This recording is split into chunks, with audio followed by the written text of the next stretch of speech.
দারুদ তাহজিব হিফজ মাদ্রাসার বাৎসরিক পুরস্কার বিতরণী অনুষ্ঠানের সম্মানিত সভাপতি, আমার অত্যন্ত প্রিয় ভাজন ব্যক্তিত্ব হাফিজ মাওলানা সলিমুল্লাহ সাহেব, মঞ্চে উপবিষ্ট সম্মানিত অতিথিবৃন্দ, ওলামায়ে কেরাম, আমার সামনে উপবিষ্ট সৌভাগ্যবান হাফেজে কোরআনদের অভিভাবক অভিভাবিকা বৃন্দ এবং কোরআন প্রিয় তৌহিদি জনতা, মাওলানা সলিমুল্লাহ সাহেব এবং ওনার টিম অত্যন্ত গতিশীলভাবে সুনামের সাথে দক্ষতার সাথে দীর্ঘ 7টি বছর এই দারুত তাহজিব হিফজ মাদ্রাসাকে পরিচালনা করে আসতেছেন। আমার এলাকার প্রতিষ্ঠান যেহেতু আমি গর্বিত। আমি জানলাম একটু আগে যে উনি এই বিগত বছরগুলোতে প্রায় 17 জনকে হাফেজে কোরআন বানিয়েছেন। আমরা জোরে বলি আলহামদুলিল্লাহ। আলহামদুলিল্লাহ বলেন। একজনও যদি হাফেজে কোরআন এই পৃথিবীতে টিকে থাকে, আল্লাহর কোরআনকে জমিন থেকে মিটাবার সাধ্য কারণ নাই, ঠিক কিনা? কেউ পারবে না। কোনো অস্ত্র, কোনো অ্যাটম, কোনো ড্রোন হামলা, কোনো হামলাতেই কোরআন ধ্বংস করা যাবে না। কারণ কোরআন মুমিনের হৃদয়ে ধরে রাখার দায়িত্ব এই দিন, এই হেফজখানাগুলোর।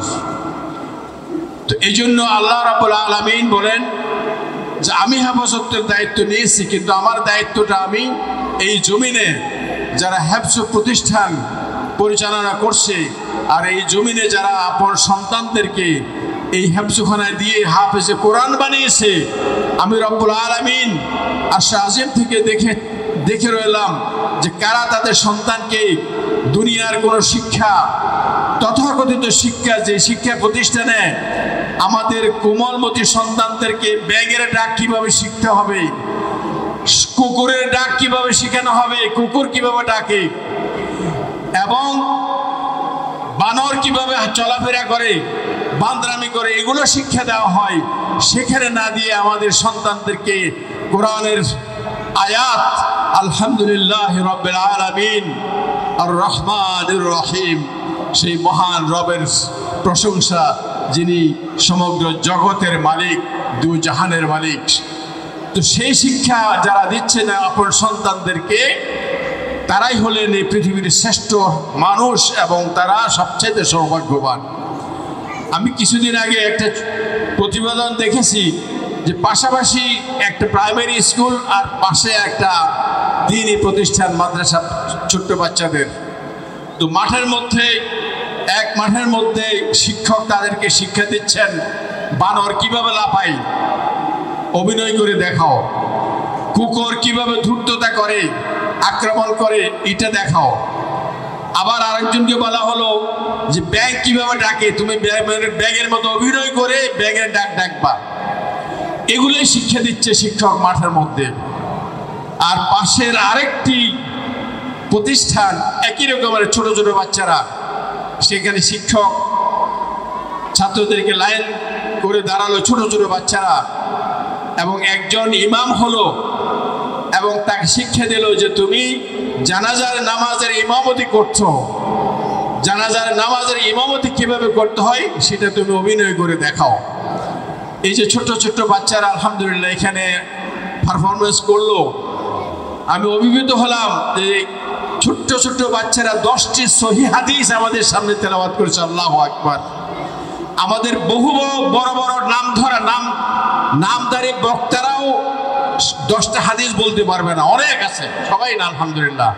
কিচ্ছা কাহিনী, বাপ দাদার কাহিনী, গরুর সাপের ব্যাঙের কাহিনী বলে ওয়াজ শেষ করে তার 2 ঘন্টার বক্তব্যের মধ্যে 1টা 2টা হাদিস আপনি শুনবেন না।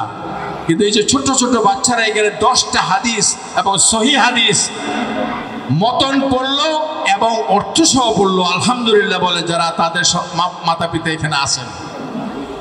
তো বলছিলাম ওই ছেলেটা যখন ইমামতের জন্য দাঁড়ালো, তো দোয়াগুলো সে জোরে জোরে পড়তেছে।